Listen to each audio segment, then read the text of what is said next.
Hello दोस्तों, स्वागत है आपका एंगुलर के एक और कोर्स में। आज हम लोग बात करेंगे एंगुलर पाइप्स की। एंगुलर पाइप एक सिंपल एंगुलर फंक्शन होता है जो इनपुट डेटा लेके उसको ट्रांसफॉर्म करके ट्रांसफॉर्म डेटा रिटर्न करता है। पाइप का यूज जनरली डेटा ट्रांसफॉर्मेशन के लिए करते हैं।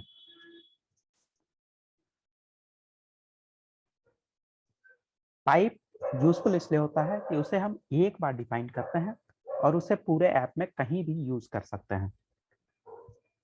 तो एंगुलर हमारे लिए कुछ बिल्ड इन पाइप्स भी देता है जो हमें बनाने की जरूरत नहीं, जो हम लोग डायरेक्ट यूज कर सकते हैं और हम अपने से कस्टम पाइप्स भी बना सकते हैं। तो चलिए कोड के थ्रू इसे देखते हैं। पहले देखते हैं कि अगर मुझे एक डेटा को ट्रांसफॉर्म करना हो तो मेथड से कैसे काम करेगा। तो मैंने यहाँ पे एक सिंपल क्लास एंगुलर एप्लीकेशन बनाया है जहाँ पे हम इस HTML में दो इनपुट वैल्यू ले रहे हैं और उन दोनों इनपुट वैल्यू को एक दूसरे कंपोनेंट को पास कर रहे हैं जो कि चेक कंपोनेंट है, और जहाँ पे हमारे पास दो फॉर्मेट किया हुआ मेथड्स है जिसको हम लोग कॉल करके यहाँ पे डिस्प्ले कर रहे हैं। तो देखते हैं कि ये कैसे काम करता है। मान लीजिए यहाँ पे विवेक लिखते हैं, तो आप ये देख सकते हैं कि विवेक तो प्रिंट हो ही रहा है, लेकिन उसके साथ सेकंड मेथड भी बार बार प्रिंट हो रहा है जो कि वैल्यू चेंज नहीं हो रहा है। जैसे कि अगर मैं सेकंड वैल्यू चेंज करूँ कुमार के लिए, तो आप देखिएगा कि पहला विवेक भी बार बार एग्जीक्यूट हो रहा है और प्रिंट हो रहा है, और कुमार भी प्रिंट हो रहा है। तो ये दो बार इसे प्रिंट कर रहा है। So every check change detection पे दोनों मेथड्स बार बार कॉल हो रहे हैं। तो इसको बचाने के लिए हम लोग पाइप्स का यूज करते हैं। तो चलिए अब पाइप्स देखते हैं। तो पाइप बनाने के लिए हम लोग एक टाइपस्क्रिप्ट क्लास बनाएंगे जिसपे हम लोग @पाइप एनोटेशन देंगे, और उसके अंदर दो वैल्यूज जनरली दिए जाते हैं। एक है नेम, जिसमें हम लोग पाइप का क्या नाम रखना है वो दे सकते हैं, और जनरली उसे स्मॉल कैमल केस में देते हैं।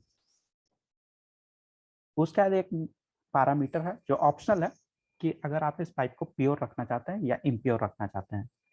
प्योर पाइप के लिए ट्रू और इम्प्योर पाइप के लिए फॉल्स, और ये बाय डिफॉल्ट ट्रू होता है, तो अगर हम इसे नहीं भी दें तो ये ट्रू ही रहेगा। इसके अंदर मैंने एक छोटा सा ट्रांसफॉर्म मेथड है जिसको हम लोग यहाँ पे लिख के अंदर हम वो उसे कंसोल लॉक करा रहे हैं और उसे अपर केस में प्रिंट करवा रहे हैं, जो कि मेरा बेसिक मेथड्स भी कर रहे थे। इसको यूज करने के लिए आपको इस पाइप को ऐप मॉड्यूल में रजिस्टर करना होगा। तो आप इसमें इसे डिक्लेयर कर सकते हैं, इसे डिक्लेयर कर देना है। और पाइप सिर्फ कॉमन मॉड्यूल के साथ काम करता है, तो आपको कॉमन मॉड्यूल भी इंपोर्ट करना होगा। आपने एक बार कॉमन मॉड्यूल इंपोर्ट कर लिया और पाइप ऐड कर लिया, तो आप पाइप को यूज करने के लिए रेडी हैं। तो अब आप यहाँ पे पाइप को यूज कर सकते हैं। तो हम लोग यहाँ पे पाइप को यूज करेंगे दो बार, एक वैल्यू के लिए और वैल्यू 2 के लिए, और देखेंगे कि क्या डिफरेंस आता है। जैसे अब मैं यहाँ पे विवेक लिखता हूँ, तो आप देख सकते हैं कि पाइप एक ही बार प्रिंट हो रहा है विवेक के लिए। सेकंड एम्प्टी पाइप प्रिंट नहीं हो रहा है। और अगर हम सेकंड वाले को चेंज कर दें कुमार, तो आप देखिएगा कि सिर्फ कुमार वाला पाइप प्रिंट हो रहा है, बल्कि एम्प्टी वाला पाइप प्रिंट नहीं हो रहा है।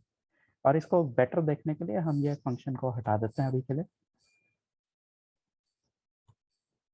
अब आप देखिए, अगर मैं यहाँ पे प्रिंट करना चाहूंगा विवेक, तो आप देखिएगा सिर्फ विवेक का पाइप प्रिंट हो रहा है, और अगर यहाँ पे कुमार, तो सिर्फ कुमार का पाइप प्रिंट हो रहा है।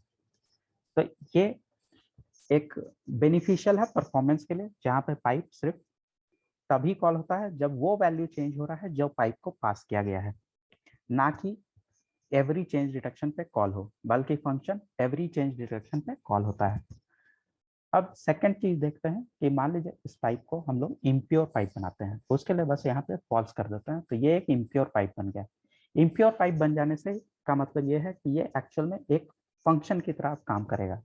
जैसे अब हम यहाँ पे विवेक लिखेंगे, तो आप देखेंगे कि ये भी दो बार अब प्रिंट करने लगा, और जैसे ही हम कुमार लिखेंगे तो वो विवेक के लिए भी प्रिंट करेगा। तो ये है पाइप। Thank you.